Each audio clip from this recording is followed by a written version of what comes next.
The same way we were subjected to vanity, we're subjected to hope now. And this is why Yahushua came on the scene.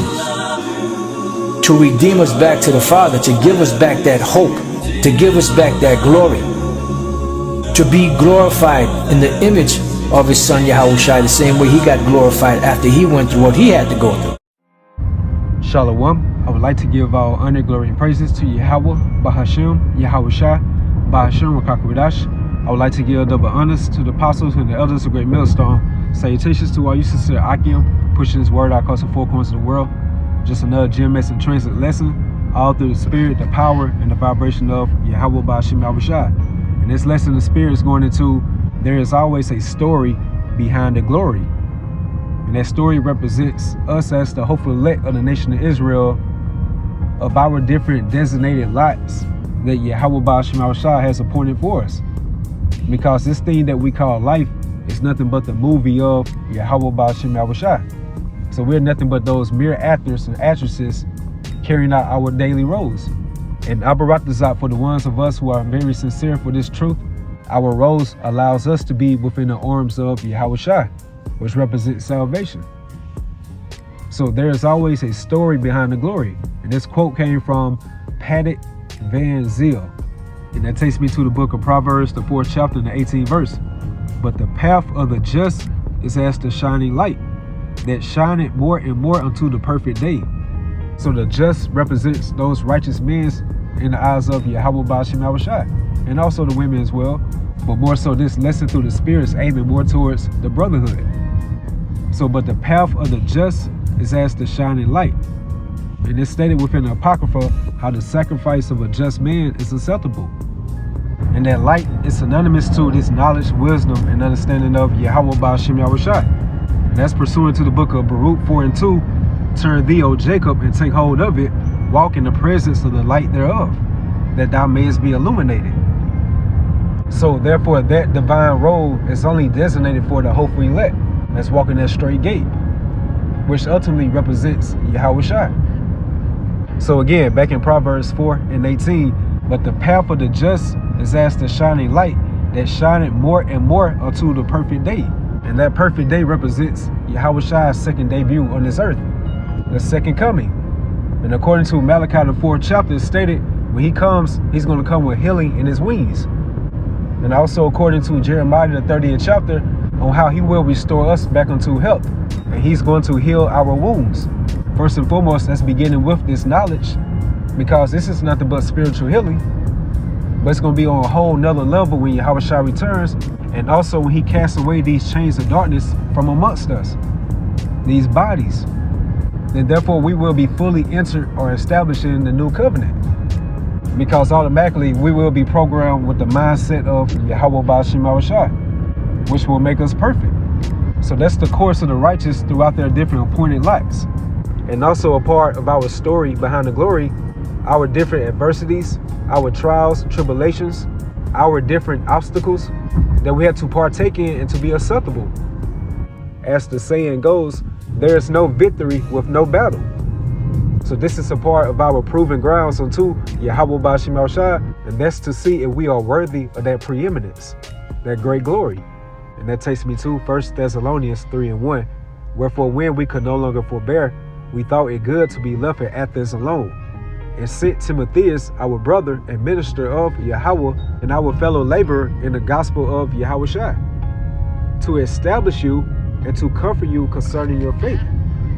Verse 3, that no man should be moved by these afflictions. For yourselves know that we are appointed thereunto.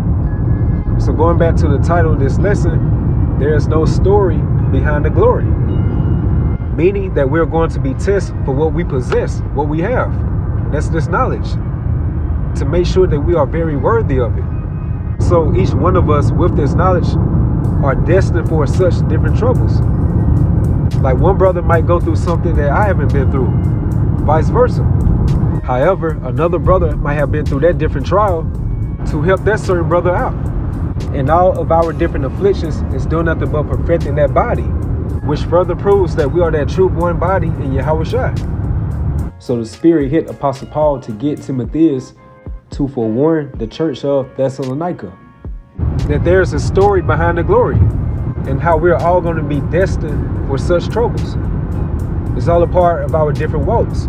No matter what type of backgrounds we came from, we are still striving for the masteries and walking on that righteous course to enter into salvation. Abaratazah.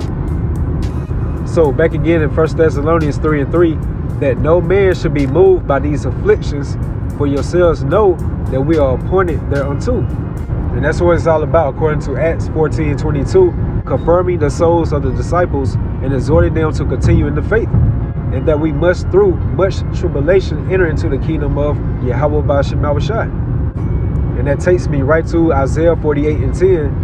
It says, behold, I have refined thee, but not with silver. I have chosen thee in the furnace of affliction. And once you go into the word furnace, it goes into severe test or trial, which leads me to 1 Peter 1:7, that the trial of your faith, being much more precious than gold that perisheth, though it be tried with fire, might be found unto praise and honor and glory at the appearing of Yahushua. So Yahweh Ba'ashem Yahushua calls us into this marvelous light, and by being partakers of his holiness, beginning with the knowledge, they're going to send out different tests to make sure and see that we are genuine for them. It's only spiritually leveling us up. So Lord willing, we can bear the next burden that comes across our path or our course. And even in this carnal world, that's something that the God of this world does. Esau Edom. You take different tests or exams so you can pass on to the next level. Even within the different jobs you have within this carnal world, you have to take different tests to make sure you meet the standards of that particular company that you're trying to work for. So how much more within this spiritual vocation of Yahweh Ba'ashem Yahushua? As it says in Ecclesiasticus, the 2nd chapter, my son, if thou comes to serve the Lord, prepare thy soul for temptation. That's all a part of our story. And according to 2nd Ezra, the 7th chapter, how it goes into about the entrance is narrow and is set in a dangerous place to fall. Like if there was fire on the right hand and on the left a deep water. So it's all about walking that straight, narrow path, which is ultimately the road of Yahushua. But going back to 1 Peter 1:7, look at the end results of going through those different trials, tribulations, those temptations and obstacles, that we might be found unto praise and honor and glory at the appearing of Yahushua, which is the elect's bridegroom. So as a bride unto Yahushua, he's purging us right now throughout our different appointed afflictions.